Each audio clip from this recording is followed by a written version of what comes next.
ngutshele ngoba sekuzongena untshatu ugodo mana ngutshele kuzomela sidlale kuze ngishone ilanga mana ngutshele ngoba sekuzongena untshatu ugodo. Njengoba sazi ukuthi ke isiteshi esikhulukazi Africa yonke nesiteshi esikhulukazi umhlaba jikelele Ukhozi FM with over 7 million listeners. Ngicela ukunibingelela ngumfowakeshe futhi nginamukele kumlaba media. Indaba esiyixoxayo kulonyaka namhlanje ke sengithi kulonyaka ngenxa ukuthi kulonyaka futhi inhlelo Ukhozi FM njengoba nazi ukuthi unyaka nonyaka lifanele lushintshe inhlelo ngenyanga kaApril nakulonyaka ke lushintshile inhlelo ke iyona ke reaction yami ke lena to ukushintsha kwezinhlelo zalo Ukhozi FM. Ngizoqala nje ngikubeke caca ukuthi ayike angijabulanga mina ukuthi untshatu ugodo angeke ngisamuzwa kaningi ngokhosini FM. Lento yenzeke untshatu ugodo ngiyithatha ngibuye ngiyifanise nezinto ezenzeka koLinda Sibiya uMr Magic nezinto ezenzeka koNgizwe Mchunu ukuthi angeke ngiyifanise ke icase kaNgizwe Mchunu kanye noLinda Sibiya ngoba manje uLinda Sibiya waqale wathi ukwehliswa kancane njengontshata benze the very same thing abayenza kuLinda Sibiya ngathi bazoyenza ngitshata baqale bakulimit bekunika amashow angalalelwa kakhulu and then emva kalokho hawo abantu baqala kancane belokhu bekukhohlwa kodwa ke inhlelo ezintsha ke zokhozi zimi kanjena kulonyaka ka 2021 angazi ukuthi izoqala umhla kabani noma bese iqalile vele ngoba usuqalile uApril kodwa ke ngomsombuluko kusukela ku3 ku5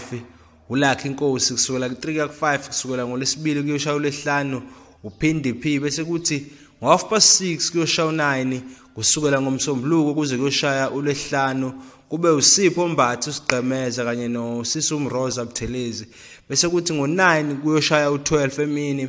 kube umama uDudu Khoza uLady D kusukela ngomsombuluko kuze kuyoshaya uLesihlanu bese kuthi ngo12 kuze kuyoshaya u3 kusukela ngomsombuluko kuze kuyoshaya uLesihlanu futhi kube uBK ubheka Mchunu bese kuthi ngo3 ntambama kuze kuyoshaya u6 kusukela ngomsombuluko kuze kuyoshaya uLesihlanu kube uSiya Mhlongo bese kuba ehambisana noSel Beyonce uSiya Mhlongo ke ngimazi kakhulu esaso eGagasini FM ngangimlalela kakhulu esathi Gagazi Commando Day ngiyamjabulela ke mina usathole lo yahlelo kodwa ke ukuthi kuhamba untshatu ugodo angiphathanga kodwa uSiya Mhlongo is a very good broadcaster and I think kumfanele ukuthola lesasikhala bese kuzothi ke usukela ngo8 ebusuku kuze kuyoshaya u12 kuze leyo nqamuka phakathi kwamabili kusukela ngomsombuluko kuyoshaya uLwesine uNongcebo Mackenzie ngicabanga ukuthi iyona intandokazi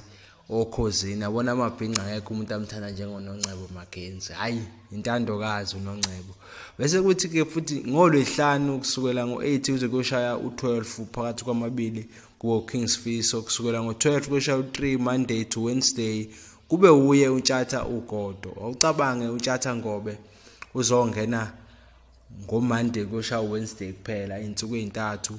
angene nakhona futhi ngo12 ebusuku ayophuma ngo3 abantu belele umuntu one fan base engaka hayi kodwa ke siqhubeka uzimdola kusathola ke iThursday neFriday ishuthi sibhuda kwesimanzonzo lapha phakathi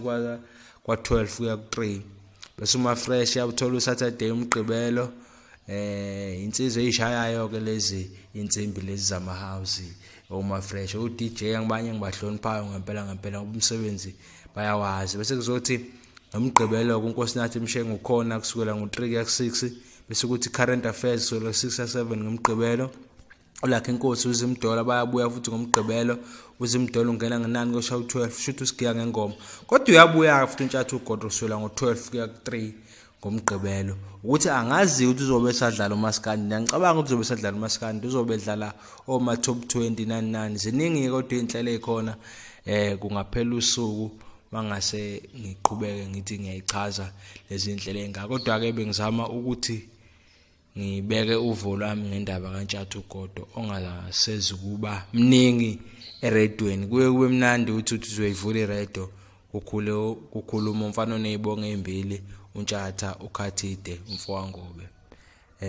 siyamukela ke line up entsha kodwa ke futhi siyakhala ayikho into esingayenza